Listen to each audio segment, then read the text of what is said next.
We just want to begin our conversation today by asking our guests to introduce themselves, who they are, where are they serving, or where they have served, and also how do you come to this conversation on race? I'm Charlene Kammerer. I've been retired now this month for 8 years, which is impossible to believe. I still feel very active in the Council of Bishops, and my concern and passion and love for our church is ever deep. I'm aware that as a child growing up in Central Florida in a small town of Winter Garden, in the First United Methodist Church, which shaped me all of my growing up years, I knew both in my church, in my school situation, and in our community that there was a separation between particularly white and black citizens and families. As a teenager in MYF, I was on the official board. At that time, the administrative board structure was called that, as the token youth member. And I remember vividly to this day when I was 15, sitting around a table in the pastor's study, and the elders of our church and influential people in our town talking about what they were going to do and what our church was going to do if black people came and tried to worship with us. Very, very painful memories out of that. When I was in seminary, I think my own personal spiritual quest continued to try to be, I would say, not just an ally to persons of color, but someone who wanted to amend and right and the wrongs that our country has done and that we collectively have perpetrated upon people of color in this country. So for me, it's been a lifelong journey in a personal track that I'm quite certain will take the rest of my life. I am deeply committed to continue this hard work, and I'm very clear that every day I need to examine myself for any racist attitude or thought or conversation I might be a part of, and see what I am still learning about me and my inherited place in the church and church leadership and in my country and out of my family history, and being a woman from the South in the U.S.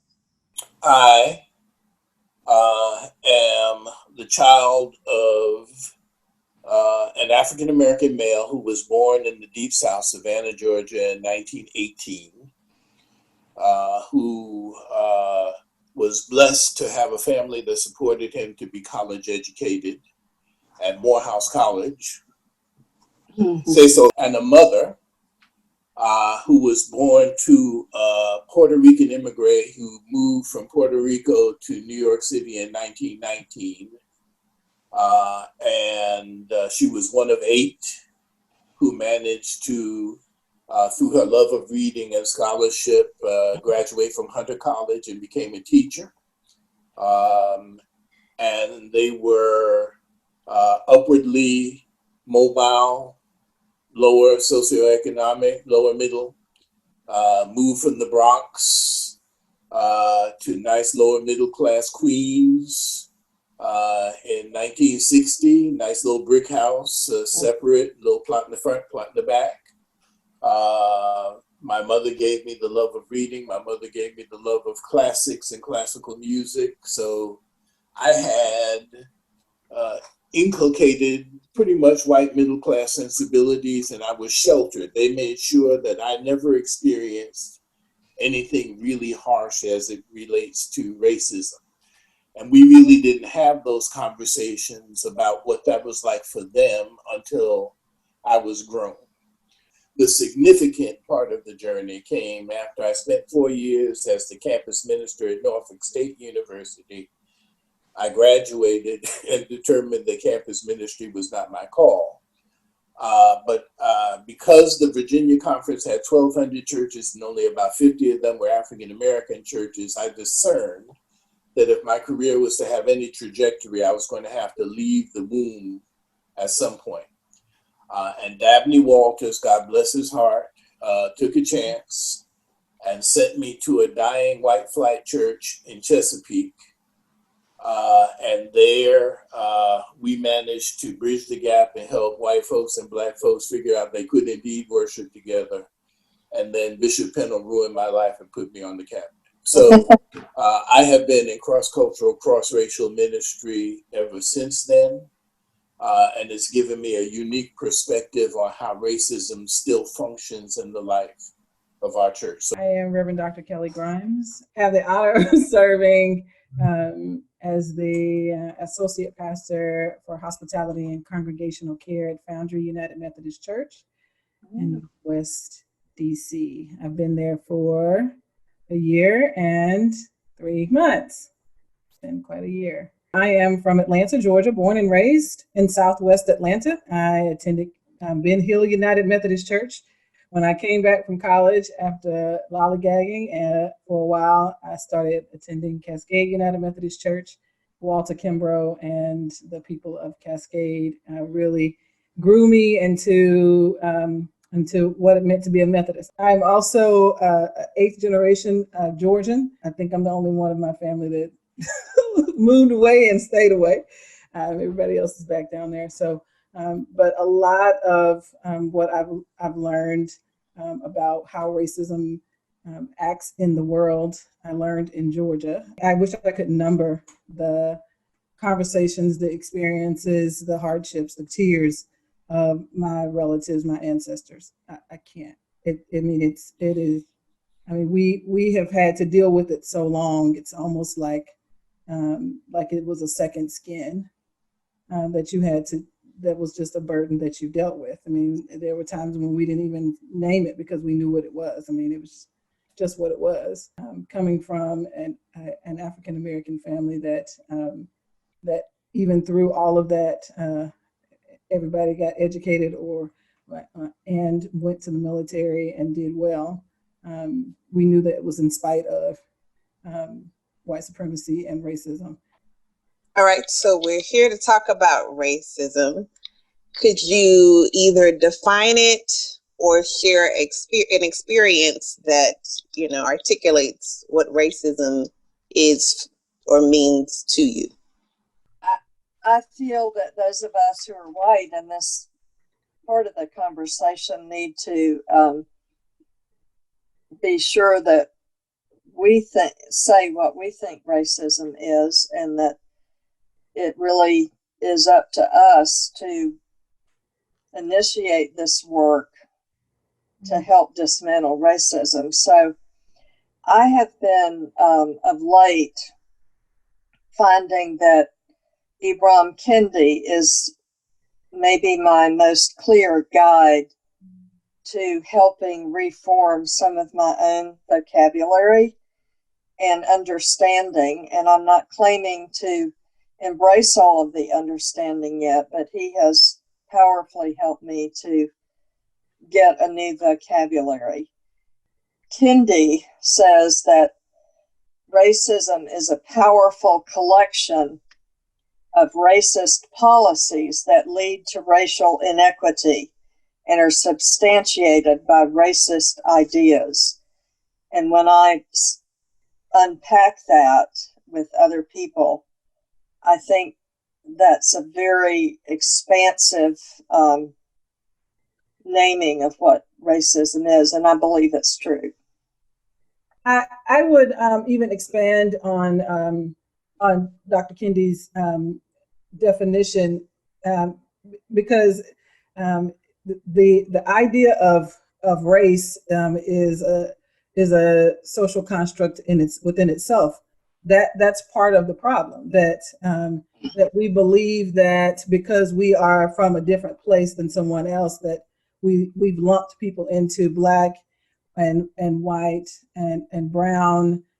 We have labeled people and in some kind of strange way to dehumanize them. I'm from Georgia. I'm a Georgian. I'm an American. So then someone who's racist comes along and says, "You're Black." And here is the definition of all the things we think about Black people. And so that for me is part of the problem that we have. And here's the crazy part. Here's the crazy part. People who have been identified as Black have taken it and made being Black beautiful and wonderful and terrific and great. Because I mean, when James Brown says, "Say it loud," I say it loud. I'm Black and I'm proud. For me, part of what racism is this general labeling so that we can dehumanize a group of people simply because of the beautiful melanin in their skin. You know, I liken it to Kool-Aid. And Black folk love some Kool-Aid, but especially red Kool-Aid. Have you ever spilled red Kool-Aid on something? Do you know the stain is almost impossible? There ain't enough Clorox in the world to get that stain out. And it is that deep insinuation of a narrative that was created to substantiate an ideology that has been in place since the 1500s. So even before it came to these shores, the British insinuation of class and difference and all the rest of that was firmly in place. And it stains everything. It stains education, which has never been taught appropriately. Many places in the country still is not. It was used to substantiate the enslavement of individuals. It was meant to subjugate women, and it was intended to keep a privileged class a privileged class. And even people of good intention. So, the classical definition of racism is prejudice plus power, to keep whatever is the status quo, the status quo. I think Bishop K is correct. This is not my problem. This is not our problem. This is a problem that people who have the problem have to begin to deal with, wrestle with, and come away with some answers that lead to not equality, but equity. In your experience throughout your ministry and the places that you've been, why do you think people think, or personally, or that preaching about racism is too political? I have to say that from my experience, that the truth is that preaching about any social issues will be considered too political for some, if not many, of our church members and the clergy themselves. Preaching about poverty, about war and just peace, abortion, climate change, our justice system, incarceration, labor laws, the divide between rich and poor, and particularly in this country, healthcare is a basic right, equal access to education and jobs, discrimination toward the differently abled among us, economic justice, full inclusion for LGBTQIA persons, theological divides, and most especially racism and sexism seem to draw the most ire if our preachers convey the truth about all of that from the pulpit. Now, I'm speaking as a white person, obviously. I'm remembering conversations that I had or feedback that came to me as a superintendent or bishop in our church from lay people after X preacher had preached on X Sunday. The sad truth is that it is difficult for too many of our pastors to be both pastoral and prophetic from the pulpit. And I will say that I think it does make a difference if the pastors believe that the bishop has your back and will support your absolute right to have the freedom of the pulpit to preach as you feel led by God's Holy Spirit. And it's a sacred right that needs to be protected. My last comment would be, in this time in which we're living and in these days, I do not think remaining silent or not addressing racism is an option. It is simply not an option. Before I came to Foundry, I've done 2 cross-racial appointments. One was higher, and then one was as an elder. One of the things that I like to do in those experiences is go ahead and name it before I step in the pulpit at all. We're going to talk about it. When I was interviewed by the church that hired me, that was 2008. They asked me if I had any other questions. The SPRC asked me if I had any other questions, and I said, I just wanted to let you all know something just in case you didn't know. I'm Black, and and I like being Black, and I'm going to be Black, and so I just want us to have that conversation now before we get started. And of course, they looked shocked, and the senior pastor said, "You did know she was Black, right?" She is white lady. and so it was really my intention from day one to have the conversation to talk to them and say, we're going to have these conversations. They're going to be tough conversations, even though it was a white congregation. And sometimes I was the only Black person in the building. The community was brown and Black. And I said, we're going to engage our community in ways that we have not before. And there's going to be some brown and Black people up in here. And I just need y'all to we need to have a conversation, because I know that you all have a reputation. And so, in the community, they were very sweet people, nice people, but they had not engaged racially at all. They just hadn't, because they didn't have to, So white people came to their church, and that was it. And so by the time I get in the pulpit, they know what I'm about to talk about. Know where I'm going. And some people push back, and they didn't like it. And so we had to have conversations about what is it about persons who don't look like you having equity with you that you don't like. Explain that to me. I would challenge pastors to start having those conversations on Monday and Tuesday and Wednesday and Thursday and Friday. Because by the time Sunday comes and you say it, that doesn't need to be the first time they ever hear you say anything about race relations in the United States or in the world. It needs to be something that you walk every day, so that when Sunday comes and then you open the scripture, they can see it with a different lens. So that's where I'm from. What we have to embrace, understand about the people we serve and the people we minister to and with is that they are inheritors of a tradition that has been affirming. They have been taught what is good and right and true. Their mama told them this, their grandmama told them that, their auntie, their daddies, and they had no idea that what they held as truth was not true.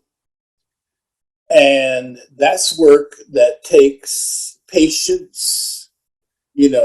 King said famously that the arc of the moral universe is long, but it always bends towards justice.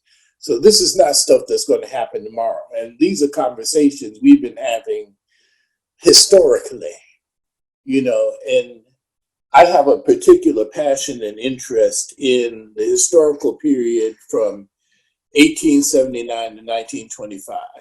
That's post-Reconstruction, where we had an existential moment. We could have made things right then, but whiteness reclaimed itself through Jim Crow and other things, socially, culturally, and otherwise, to maintain a status quo. This happened in churches. It came from the lips of their pastors and preachers. And their theological grasp, which, differs from place to place and person to person. But one, individually, I earned my salvation by being good. And it does not accord with the Wesleyan notion. This is why I like Methodism, that there's no personal holiness without social holiness. And to be able to help people wrestle with that is a good thing. For the church, for our United Methodist Church especially, where do you where have you experienced racism? We talked about staining everything and being in every structure. And I invite you to be as real about this and forthcoming as you are comfortable. What do you think, at least, are some practical things that we could be doing right now to address racism in our churches? One of the gifts that I received growing up was that I was at two strong African American congregations, and so as long as I stayed a lay person, I probably wouldn't have ever experienced racism in the church. But God called me to this, and so God had me in all kinds of corners in Maryland. I mean, I had somebody who every time they saw me, they wanted to tell me a story about a Black preacher that they knew. And I was like, you don't have to tell me all your Black stories every time you see me. We could just talk about regular stuff. Even just members who, if someone was speaking Spanish, one of my members called it yip yip. And I said, what is that? I don't know what that is.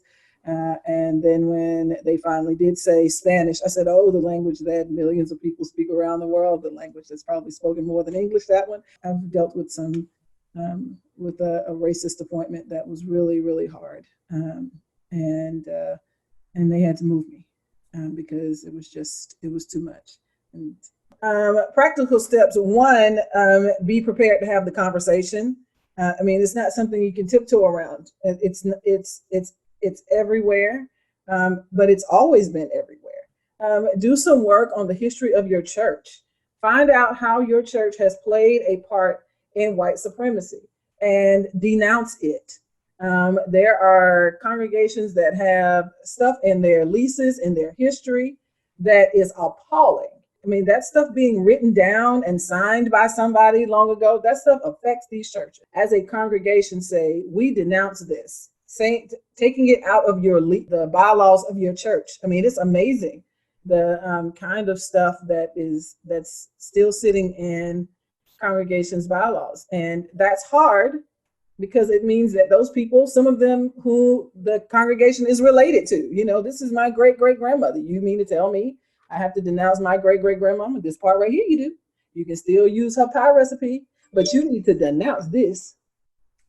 So say, great-grandma, I love you, but you was wrong.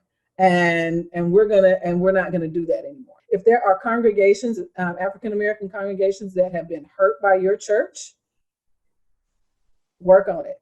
Work on that relationship. There are a whole bunch of them in DC. Foundry is doing a really great job of working with two African-American congregations that came out of Foundry. And they came out of Foundry because the Black folks were like, we got to get out of here. Y'all crazy. And so we all, Foundry is owning that. And working in communication and collaboration with those churches has really helped us, because we think that some of the really harsh stuff was so long ago. There are a lot of congregations that believe this was just so long ago. No, it's not. One, it's happening right now. Two, it just happened, and people from those African American congregations remember folks at your church and the stuff they did. The Bible says, in the beginning was the relationship. And the relationship is the critical thing. the psychic and social harm done by intentional residential segregation has us in separate places and separate normative points of view. That has to kind of be bridged, but you can't do that apart from one another. You do that in relationship. After the merger with the Evangelical United Brethren, people of color constituted about 8% of the United Methodist Church. Guess what the percentage is now? It's about 8%. So we really haven't moved the needle any. And so, there are still fewer of us in the Methodist Church than there is everybody else. What Robert Jones notes in his book, and what I think is true, is that there's a great deal of separation between the hierarchy of the church and the local congregation. That is, we have made pronouncements about repentance and racism and all the rest of this. The Council of Bishops always offers great guidance and all the rest of that, but that never seems to translate into what happens in the attitudes and theology of the local congregation. So, we have to wrestle with how we get that message down to where it really counts in communities that need transformation, in churches that need transformation. G-Corps held the Bishop's Convocation on Race and Reconciliation at Annandale Church. And we have a wonderful bunch of progressive people at the Annandale Church. They really are.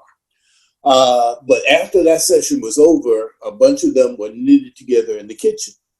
And the point of that seminar was to equip people to have difficult conversations in their various locales. So, and 2 or 3 of the people in the kitchen said, you know what? We're not really ready to do this work now because we have too much work to do on ourselves. And people have to get woke.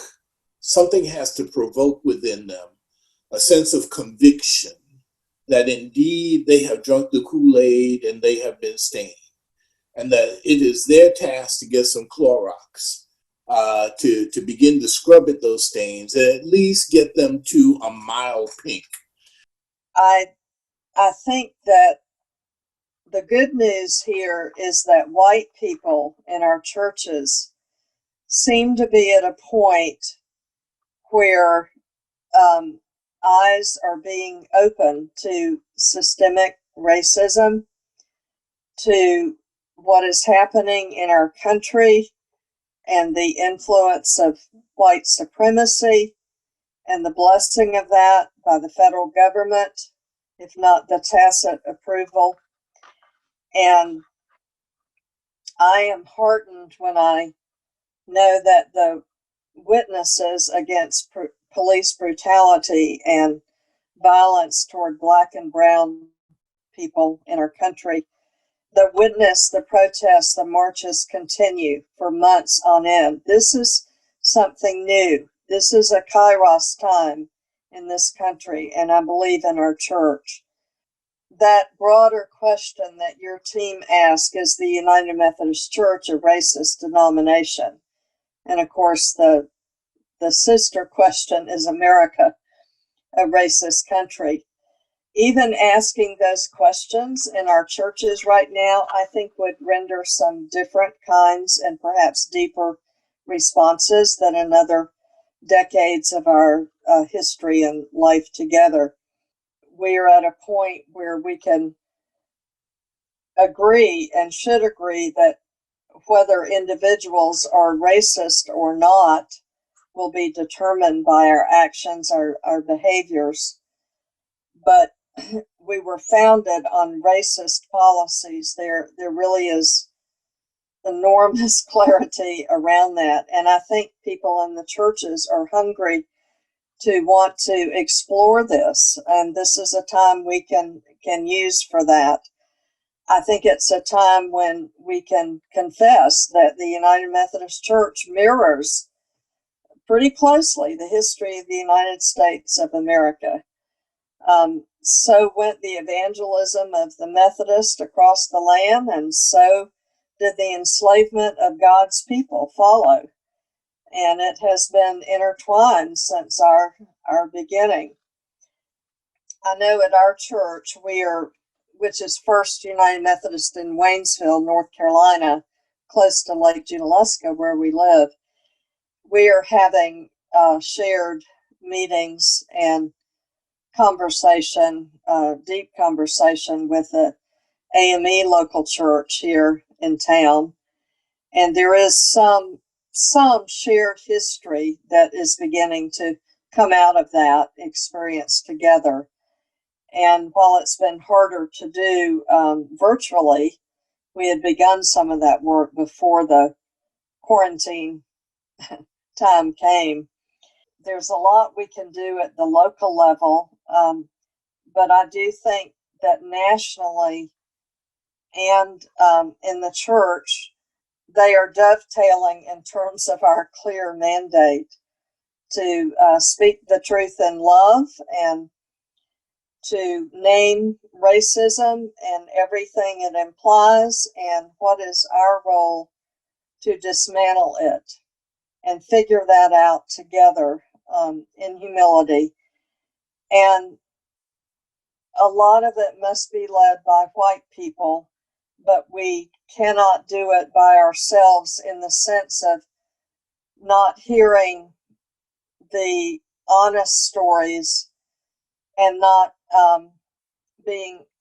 bringing our friends of color into those circles and conversations with us, so that basically we're held to accountability and clarity of understanding. And I think we're at a point where this is more possible in our United Methodist Church. So what do you envision as far as racial justice, and what will it look like in that vision of yours? My vision is that we might recognize and honor God's rich diversity in the creation of humans, our love for our neighbors and friends that will guide our actions and policies and help us fulfill the dream of living in God's beloved community on this side of heaven. I say that our task is to make disciples of Jesus Christ who transform the world. That means working in communities to establish justice and equity. And one of the sad things about leaving Northern Virginia is they were embarking on that work to apply the lens of equity to everything that happens in schools and healthcare and education, etc. My vision is that we would see the humanity in each other, and celebrate the many forms in which it comes, and live into all that God has for us as beloved community, and that those who are pushed out to the margins would be brought to the center and celebrated, helped, encouraged, and that the fullness of who God has created all of us to be would come to bear. Basically, that God's kingdom would come.